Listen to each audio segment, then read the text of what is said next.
പാലക്കാടല്ലേ മനുഷ്യന്റെ വീട്? മധുചേട്ടൻ ഡയറക്ട് ചെയ്ത മൂവിയിലെ ഒഴിമുറി, അതിനകത്ത് പക്ഷെ അതിനകത്തെ ഭാഷ എൻറ്റയർലി ഡിഫറെന്റ്. അത് തെക്കൻ തിരുവിതാംകൂറിൻ്റെ ഡയലക്ട്സ് ആണ്. എൻ്റെ കുട്ടിക്കാലത്ത് സ്കൂളിൽ പഠിക്കുന്ന കാലത്ത് എനിക്ക് നോൺ ഡീറ്റെയിൽ ആയിട്ട് മലയാളം നോൺ ഡീറ്റെയിലിൽ ഒരു പോർഷൻ ഉണ്ടായിരുന്നു. മാർത്താണ്ഡവർമ്മ ഉണ്ടായിരുന്നു, സി രാമപിള്ളിയുടെ മാർത്താണ്ഡവർമ്മയുടെ ഒരു പോർഷൻ ഉണ്ടായിരുന്നു. അപ്പം ഞാൻ ആദ്യം അത് നമ്മൾ പുസ്തകം കിട്ടിയപ്പോൾ നമ്മൾ വായിച്ചു നോക്കി, എനിക്കൊന്നും മനസ്സിലായില്ല. ഒന്നാമതൊരു പിടുത്തമില്ലാത്ത ഒരു ഡയലക്ട്സ് ഒക്കെ ഉണ്ട് എഴുതിയതൊക്കെ. അപ്പം എന്നെ പഠിപ്പിച്ച മാഷ് ഈ പ്രദേശത്തുള്ള ഒരാളായിരുന്നു. അദ്ദേഹം അത് വായിച്ചപ്പോൾ ശരിക്കും അതിൻ്റെ അതിൻ്റെ ഒരു എനർജി ഉണ്ടല്ലോ, ആ വായനയുടെ ഒരു ഭാഷയുടെ ഒരു എനർജി കിട്ടി. പിന്നീട് കുറേ കാലം കഴിഞ്ഞ് ഞാൻ വീണ്ടും തിരുവനന്തപുരത്ത് താമസിക്കാൻ തുടങ്ങി. എൻ്റെ ഭാര്യയെ ആകുന്നതിന് മുമ്പ് ഞാൻ അവളെ കാണാൻ വേണ്ടിയിട്ട് ഈ പൂവാർ, വിഴിഞ്ഞം പോലുള്ള പ്രദേശങ്ങളിൽ വണ്ടി വന്നിറങ്ങും. അവിടെ കേൾക്കുന്ന ആൾക്കാർ പറയുന്ന ഭാഷ ഒരു പരിധിവരെ എൻ്റെ സ്കൂളിൽ പഠിപ്പിച്ച നോൺ ഡീറ്റെയിലിലെ ഒരു സമാനമായിട്ടുള്ളൊരു ഭാഷ കിട്ടി. തെക്കൻ തിരുവിതാംകൂർ ലാംഗ്വേജിലേക്ക് പിന്നീട് തിരുവനന്തപുരത്ത് താമസം തുടങ്ങിയപ്പോൾ ഞാൻ നിരന്തരമായിട്ട് ഈ കന്യാകുമാരി ജില്ലയിലേക്ക് യാത്ര ചെയ്യുമാറ്റും. ആ യാത്രയാണ് ഒരർത്ഥത്തിൽ അവിടുത്തെ ഒരു ഡയലക്ട്സ് എനിക്ക് ഇഷ്ടമാക്കിയത്. അത് കഴിഞ്ഞതിന് ശേഷമാണ് ജയമോഹൻ എന്ന് പറയുന്ന റൈറ്റർ ഞാൻ പരിചയപ്പെടുന്നത്. അദ്ദേഹത്തിൻ്റെ ഉറവിടങ്ങൾ എന്നുള്ളൊരു പുസ്തകത്തിൽ നിന്നാണ് ഈ ഒഴിമുറിക്കുള്ള മെറ്റീരിയൽ നമ്മൾ കണ്ടെത്തുന്നത്. അത് സിനിമ ചെയ്യാൻ ആലോചിക്കുകയും സ്ക്രിപ്റ്റ് ചെയ്യും. അതിൻ്റെ ഡയലക്ട്സ് പരിപൂർണമായിട്ടും അവിടെയുള്ള ആൾക്കാരെയൊക്കെ വെച്ചുകൊണ്ട് തന്നെ നമ്മൾ ചെയ്യുകയും ചെയ്തു. മധുചേട്ടാ, ഞാനൊരു കാര്യം ചെയ്തിട്ട് എനിക്ക് മനസ്സിലാവാത്തതാണ് ഈ ഒഴിമുറി എന്നതിനാ പേരിട്ട്, അതെന്നാ അതിൻ്റെ അർത്ഥം എന്നാ? അത് ശരിക്ക് ഈ നമ്മൾ അതൊരു ഈ എന്താ പറയുക കോടതി ഭാഷയാണ്, വ്യവഹാര ഭാഷ തന്നെ. കോടതിയിൽ ഒക്കെ ഉപയോഗിക്കുന്ന തരത്തിലുള്ള നമ്മൾ പറയുന്നത് രണ്ടുപേര് തമ്മിലുള്ള എഗ്രിമെൻ്റ് ഉണ്ടാക്കുന്നു. ആ എഗ്രിമെൻ്റ് ഉണ്ടാക്കിയിട്ട് അത് കൃത്യമായിട്ട് ഒരാളിൽ നിന്നും വിട്ടുപോവുകയാണെങ്കിൽ, രണ്ടും സെപ്പറേറ്റ് ചെയ്യപ്പെടുകയാണെങ്കിൽ, ആ ഒറിജിനൽ ഡോക്യുമെൻറ്റിനെ രണ്ടായി പകുക്കും.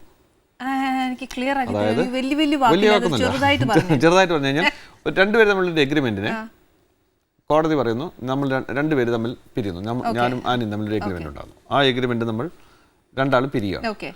ആ പിരിയുമ്പോൾ നിങ്ങൾക്കും ഒരു എഗ്രിമെന്റ് വേണം, എനിക്കും ഒരു എഗ്രിമെന്റ്. ഇപ്പൊ ഒരു സ്വത്തുണ്ട്, ഇത് ഈ ഒരു പ്ലേറ്റ് നമ്മൾ രണ്ടാളുടെയാണ്. പക്ഷേ ഈ പ്ലേറ്റ് നമ്മൾ മാറ്റുന്നു എന്ന് പറയുമ്പോൾ ഇതിന്റെ പേരിൽ നമ്മൾ എഗ്രിമെന്റ് മാറ്റുമ്പോൾ നമുക്ക് രണ്ടാൾക്കും ഇതിനകത്തുള്ള അവകാശങ്ങൾ രണ്ട് രീതിയിലാണ്.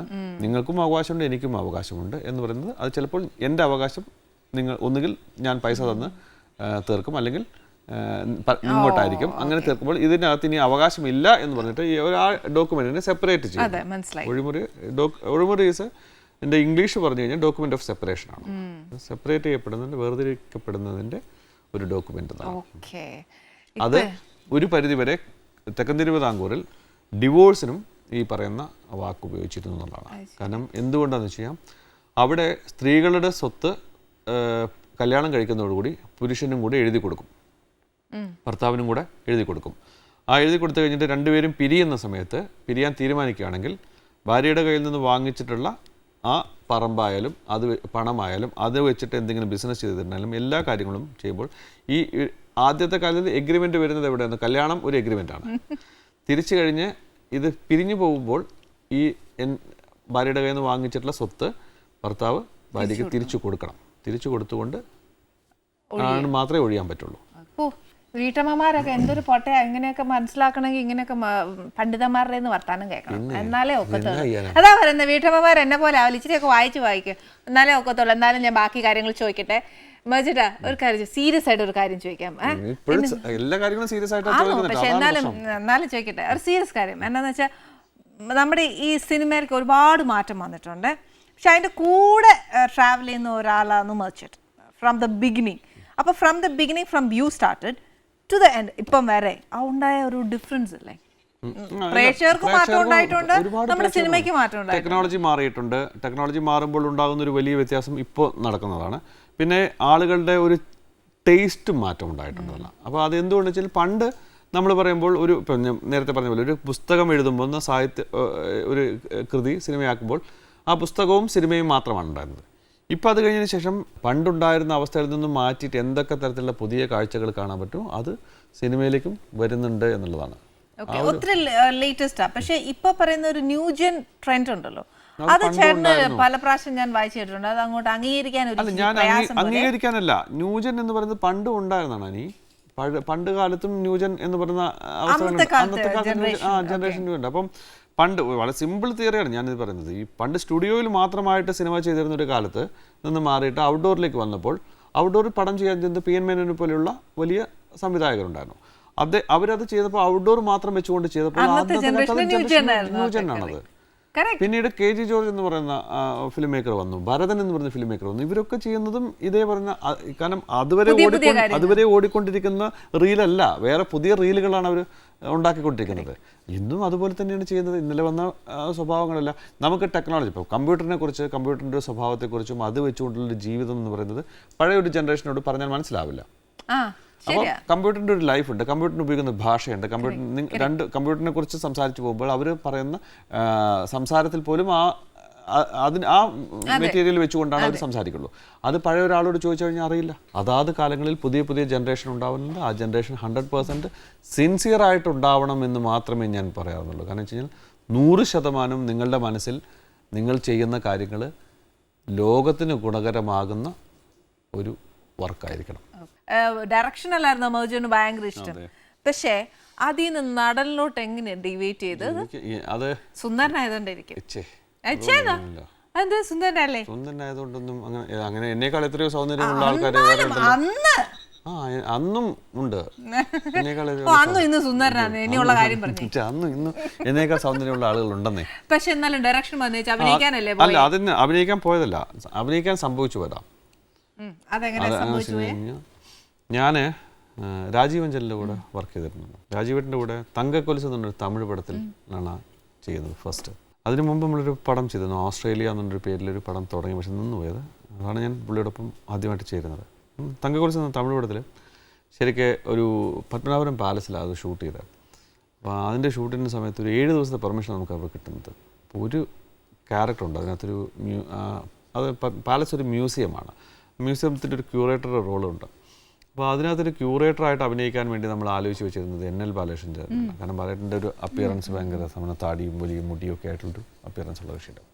ഓരോ 7 ദിവസത്തെ പെർമിഷനുണ്ട്, ഡേ ആൻഡ് നൈറ്റ് ഷൂട്ട് അവിടെ. ഓരോ ദിവസവും രാവിലെ ആകുമ്പോൾ ഞാൻ പുറത്തേക്ക് ഇറങ്ങിയിട്ട്, അന്ന് ഈ ഇന്നത്തെ കാലത്ത് മൊബൈൽ ഒന്നുമില്ല, അപ്പം ബൂത്തിൽ കയറിയിട്ട് ബാലേട്ടനെ എൻ്റെ അവിടെ വിളിക്കും.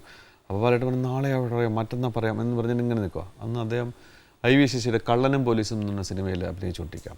അങ്ങനെ 6ാമത്തെ ദിവസമായി, ഒരു ദിവസം കൂടെ ഉള്ളൂ, 7ാമത്തെ ദിവസം പെർമിഷൻ തീരും, രാത്രി കൂടെ തീരും. അപ്പോൾ എന്ത് ചെയ്യുന്നുള്ളതായി. അന്ന് എനിക്ക് ഇത്രയും കൂടെ താടിയൊക്കെ ഉണ്ട് കേട്ടോ, മുടിയൊക്കെ വളർന്നിട്ടുണ്ട്. കാരണം കുറേ ദിവസമായിട്ട് ഇങ്ങനെ ഷൂട്ട് എന്ന് പറയുന്ന ലൈനാണ്.